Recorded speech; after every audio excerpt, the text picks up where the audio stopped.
अपने दर्शकों को नमस्ते, प्रणाम, सलाम, जोहार, जय हिंद। अभी नेक्स्ट हम बता रहे हैं सिकल सेल डिजीज। सिकल कोशिकाओं का रोग, इसको हिंदी में कहते हैं सिकल सेल डिजीज यानी सिकल कोशिकाओं का रोग। जो आपके यहाँ देखिए 21 टाइप्स ऑफ डिसेबिलिटी जो है RPWD के एक्ट के तहत, तब उसमें दिया हुआ है सिकल सेल डिजीज। देखिए यानी इसमें मुख्य रूप से खून की कमी, अत्यधिक कमी, रक्त अल्पता, खून की कमी से शरीर के अंग अवयव खराब हो, जो मुख्य रूप है वो उसमें आपके दिया हुआ है। अब डिटेल्स हम बताते हैं ये क्या है, इसके लक्षण क्या है, इसके उपचार क्या है। तो देखिए सिकल सेल मानव शरीर की लाल रक्त कोशिकाओं में होने वाली अनियमित वृद्धि। जब मानव शरीर के रक्त कोशिका में जो रेड ब्लड वेसल्स है उसकी वृद्धि को सिकल सेल या एनीमिया कहते हैं। इस समस्या को नजरअंदाज नहीं करना चाहिए क्योंकि यह एक बहुत गंभीर बीमारी है। आप देख रहे हैं यहाँ पर सिकल सेल डिजीज में क्या होता है, एक खून की कमी हो जाती है। सब देखिए दर्शा रहा है सिकल सेल एनीमिया। तो उसमें रेड वेसल सेल देखिए ये ज्यादा सब दर्शा रहा है, ज्यादा रेड वेसल सेल सब इसमें देखिए यहाँ पर भी जब इसकी मात्रा बढ़ जाती है तो क्या होता है कि आपका यह सिकल सेल डिजीज यानी एनीमिया हो जाता है। सिकल सेल इसके लक्षण क्या है, देखिए इसके लक्षण है कि आपको जब एनीमिया होगा तो दर्द होगा, पेन, उसके बाद उसके लक्षण थकान आप महसूस करेंगे, जो आपके अंदर से शक्ति नहीं तो थका थका महसूस करेंगे, आपको कोई काम करने का मन नहीं रहेगा। ये भी हो सकता है, सांसों में भी आपको परेशानियां हो सकती है। इसके बाद चक्कर आना, लो ब्लड प्रेशर भी हो सकता है, हेडेक हो सकता है, और हाथ और पैरों में कोल्डनेस माने लगेगा ठंडापन, कोल्ड हाथ पर शिथिल महसूस होगा, और आपका क्या है त्वचा जो है ना वो हल्का पीला हो जाता है, पीलिया टाइप का। उसके बाद छाती में भी दर्द हो सकता है, यानी पूरे शरीर अचानक सिकल सेल एनीमिया का एक आम लक्षण है कि इसमें आपको बोन, लंग्स, एब्डोमेन, जॉइंट्स सब जो है प्रभावित हो जाता है। भाई खून की कमी हो गया, खून सब कुछ है, उसे में सब कुछ विटामिन मात्रा है, तो स्वाभाविक है कि आपका सब कुछ परेशानी आपको होगी। अब सिकल सेल्स देखिए कई प्रकार के होते हैं, टाइप्स ऑफ सिकल सेल्स।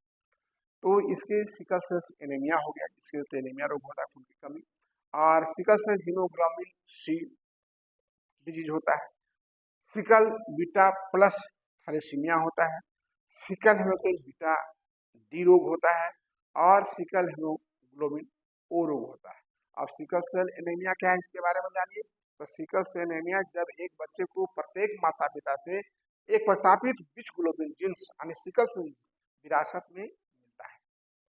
जब माता पिता से किसी एक से जब जीन्स मिलता है तो उसे सिकल सेल एनीमिया कहते हैं, और सिकल सेल हीमोग्लोबिन सी उसे कहते हैं एनीमिया। एक उक्त रक्त गणना स्तर का कारण एक एनीमिया होती है, यानी कहने का मतलब sickle cell haemoglobin C disease वाले व्यक्तियों को बीटा ग्लोबिन जीन्स में थोड़ा अलग प्रतिस्थापन होता है, अलग से होता है, जिसके कारण आपका सिकल सेल हीमोग्लोबिन सी होता है। और सिकल बीटा प्लस थैलेसीमिया जो है ये रोग जो है जब कोई बीटा ग्लोबिन उत्पादन नहीं होता, जैसे आगे मैं बताया था हेमोफीलिया में, तो उसी तरह से अगर बीटा ग्लोबिन का उत्पादन नहीं होता है तो इसमें यह लक्षण पाए जाते हैं। और सिकल हीमोग्लोबिन डी, डी मतलब विटामिन डी की कमी, यानी हीमोग्लोबिन डी जो बीटा ग्लोबिन जीन्स का अलग प्रतिस्थापन होता है। कभी कभी दर्द भी होता है, ये एशियाई और लैटिन अमेरिका में ज्यादा पाया जाता है, क्योंकि विटामिन डी ज्यादातर किसमें पाया जाता है, विटामिन डी किसमें पाया जाता है, सूरज की, हाँ। सिकल से हीमोग्लोबिन ओ रोग क्या होता है कि सिकल हीमोग्लोबिन वाले व्यक्ति ओ रोग में सिकल सेल एनीमिया के लक्षण हो सकते हैं और यह ज़्यादा अरब के देशों में या भूमध्य सागरीय रेगिस्तान के वंशजों में पाया जाता है। इसके कारण क्या है? जो सिकल सेल डी होता है, इसके कारण क्या है? तो इसके मुख्य कारण जीन में होने वाले अनियमित बदलाव, जो शरीर में हीमोग्लोबिन के निर्माण को प्रेरित करने के कारण सिकल सेल हो जाता है। ठीक से हीमोग्लोबिन तैयार नहीं हो पाता है। और इसका उपचार क्या है? तो इसका उपचार सबसे पहला तो है कि भाई आप सिकल सेल रोग जन्म के तुरंत बाद उसकी परीक्षण कराइए और बाल रोग विशेषज्ञ से मिलिए, ब्लड का टेस्ट कराइए। इसके लिए कुछ उपचार है, पेनिसिलिन, उसका उपयोग में लाइए, टीकाकरण कराइए ताकि कोई जीवाणु आपका इन्फेक्ट ना कर सके। और इसके साथ रक्त आधान का उपयोग सिकल सेल रोग विशिष्ट जटिलताओं का इलाज है, रक्त का जांच कराइए। और हाइड्रोक्रिया मतलब होता है कि मात्र एक एफडी के द्वारा अनुमोदन दवा है जिसके द्वारा उसको ठीक किया जा सकता है। ये मुख्य रूप से चिकित्सक का काम है बाल रोग का। और bone marrow transplantation, sickle cell बीमारी के लिए बोन मैरो ट्रांसप्लांटेशन ही एकमात्र इलाज है।